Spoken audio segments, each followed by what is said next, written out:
Right then, I think it's time for us to have a chat about Scott McTominay. Last week, Fulham made a second bid of around about £20 million for Scott, and United rejected it. United are holding out for somewhere in the region of 25 to 30 million, it's believed. So there's a couple of questions that we want to sort of put out there, and feel free to get involved in the comments and have a discussion about it as well in the comments. It's not just like, here's what Steve thinks, it's, here's what we think. 1, would you keep McTominay? 2, what price would you be happy accepting? And who would you replace his profile of player with? He's contributed some goals in the last season, but overall, 252 games for United, 29 goals and 8 assists.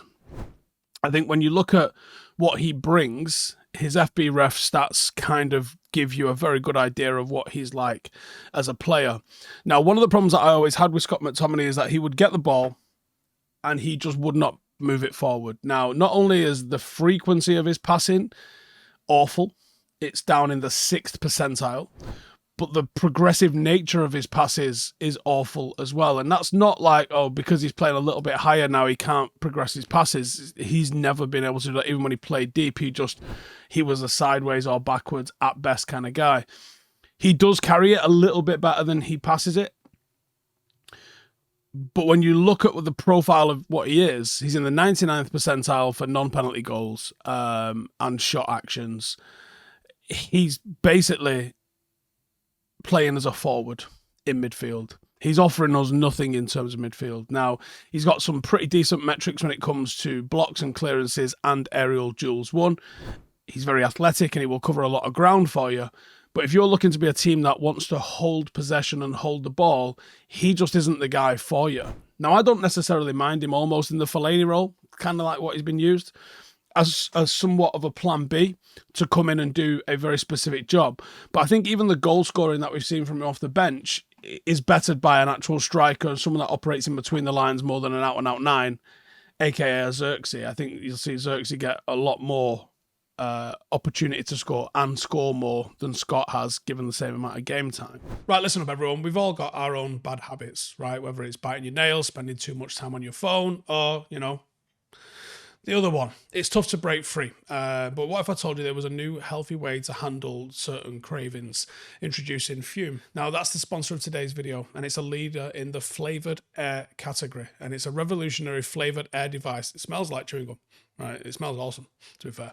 It's a revolutionary flavoured air device that is designed to be the perfect alternative and an enjoyable way to fill that void in a natural, guilt-free way, giving you something to reach for without any of the downsides. Now, it's an award-winning flavoured air device, and it's actually really cool looking, and it's quite satisfying to use. It's really well made, it's quite weighty, it's got a high quality design, and it looks cool. It's not addictive, there's no nicotine, no batteries, no toxic flavors, and it's a pretty good way to replace a bad habit with a good one.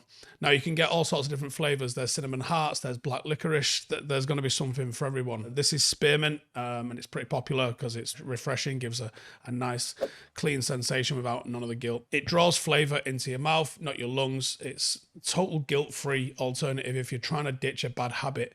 There's no vapor, you can use it anywhere, and it's going to help with things like anxiety.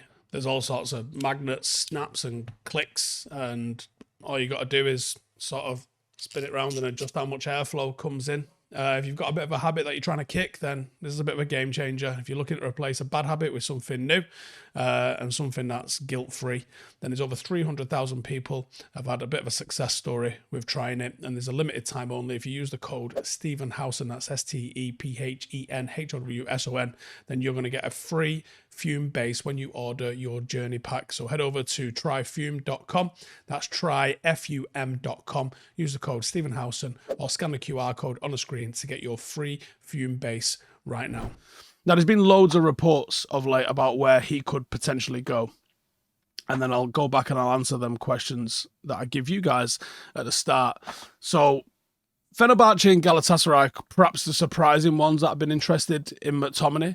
He has got a year left on his contract, and there is an option to extend for a further year should the club want to do that. Everton are said to be admirers of McTominay, but I don't think they've got the money to be able to afford him. And I think he'd be a pretty good replacement for Onana, and to be that kind of guy.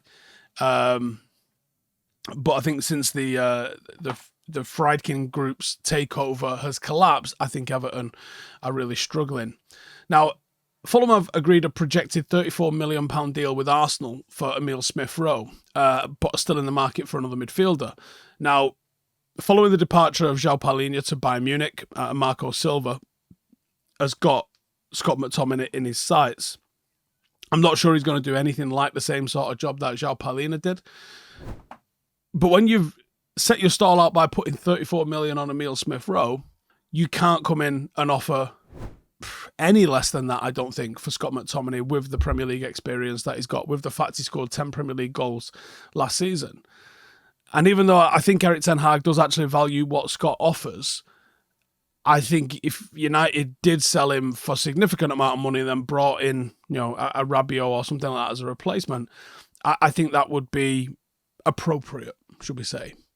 Now, this means that Fulham have to up their offer. Whether Fenerbahce, obviously now managed by Jose Mourinho, who was responsible for McTominay's debut, or Galatasaray firm up their interest with an actual bid remains to be seen.